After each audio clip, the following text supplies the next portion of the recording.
This jacket on this mannequin right here is quite possibly one of the most expensive items that I've ever thrifted in my life. In terms of retail value. Howdy y'all, I hope you guys are all doing well, I hope you guys are safe, and I hope you guys are healthy. My name is Josh, and I absolutely love clothing and personal style, so if you're into that type of content, feel free to subscribe to me on YouTube as well as follow me on Instagram at @wears_Galdo. Today I'm bringing you guys a video all about this jacket. This thing is one that I thrifted that I'm really shocked was even at the thrift. I do have a whole hell of a lot to say, but without being too annoying, let me just show you what this is. This is a jacket from Loro Piana. Here is the tag right here. Loro Piana. If you're unfamiliar with that brand, I'll explain. This is a remarkably expensive jacket, and I did find it at the thrift store. Kept the tag on. Unfortunately, they stabbed the tag through the back, so there is going to inevitably be a small hole there, which sucks. But just finding this at a thrift store is insane. As you can tell, here is that primary tag over here. Another tag right over here. Even the buttons are branded, as well as the zippers are branded as well. I hope you guys can catch that. Whoops, excuse me. But I hope you guys can catch that. All those little details. This jacket is so expensive. I looked it up and it was like, I think it retailed for around $3,000 to $4,000. That's ridiculous for any type of jacket. But Loro Piana, this gives me an excuse to talk about a brand that I would never be able to afford. So first and foremost, what exactly is Loro Piana? Loro Piana is a brand that is based in Italy. Started in 1924. They first started by importing textiles, the highest quality textiles for clothing making back in the day.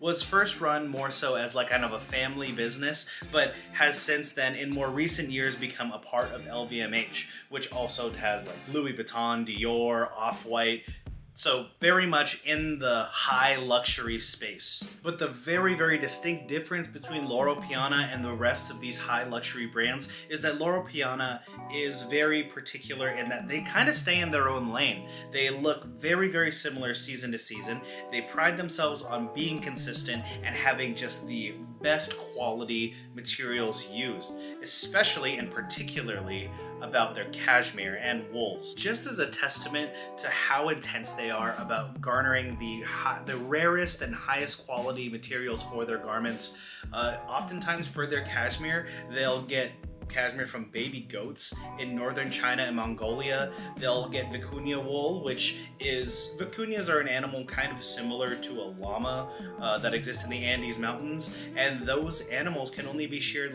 once every 3 years or so. So getting vicuña wool is extremely expensive, one of the softest, highest quality wools that's obtainable in the world. Loro Piana oftentimes uses that wool in their clothing, and I would say they spare no expense in terms of garnering the materials it takes to make their garments, but wow, is that expense reflected in the price, because these prices are the craziest I've ever seen. So when it comes to Loro Piana, I often find myself pondering, who is this for? Who is their target demographic?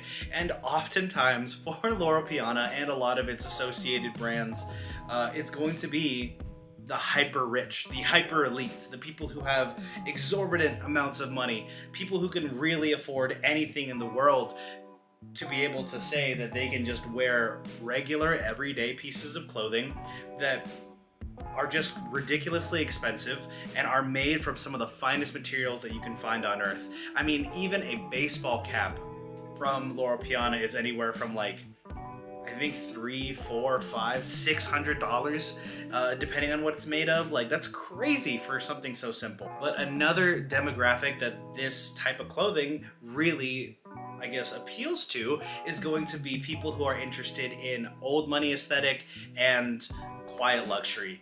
These, I mean, I consider those two styles kind of one and the same, but if you are an individual interested in old money, quiet luxury, look at Loro Piana. It is up there with Hermes. It is up there with like the Heritage Ralph Lauren. Like, it is really, really perfect for that look because everything they make is extremely subdued, really, really, I guess you could say plain looking, but it is of the utmost quality, and you're really just, it's like, if you know type of thing. Another thing that really paints the picture of how perfect this is for old money and quiet luxury is that in the show Succession, they're wearing a lot of Loro Piana. It is absolutely perfect for that look if you're going for that look, and I'm just so absolutely shocked that I found this at the thrift store. It's not in perfect condition, but I mean, if we just look at the tag, since I kept it on,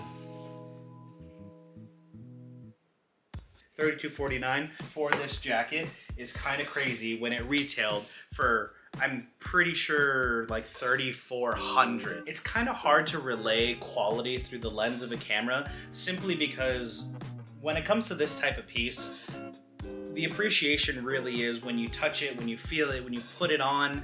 Like, it is very tactile of an experience to understand how high quality a Loro Piana piece is. But I'll try to describe it to you guys. So the outer shell is made of 80% polyester and 20% polyurethane. Yes, those are synthetic fabrics, but it gives the jacket like a water resistance. I did test it out earlier, works great.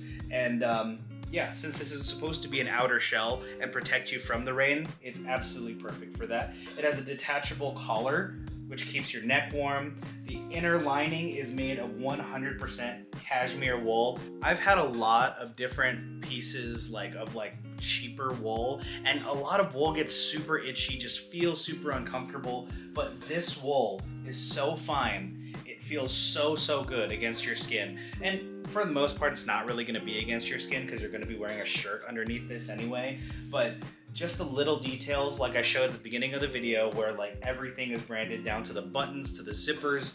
You also have, I mean, like internal pockets. I see 1, 2, 3 internal pockets. There's extremely minimal branding. Really the only exterior branding is going to be on the back of the neck. And inside of the collar, it also does have a hood, which, I mean, you know, so many details packed into such a super simple piece. There is a little bit of a cleaning stain, unfortunately. It looks like a bleach stain on the cashmere wool, but that's really the only true flaw in this item. Oh, and another thing. On the inside of these pockets, they're actually lined with velvet. Let me go ahead and throw it on for you guys. This is in a XXL, which, I mean, I thought my true to size was like large to XL. This honestly fits me just fine. Hold on, let me just lower the camera a little bit. But yeah, super plain jacket. There's like literally nothing going on here. It is just a navy jacket.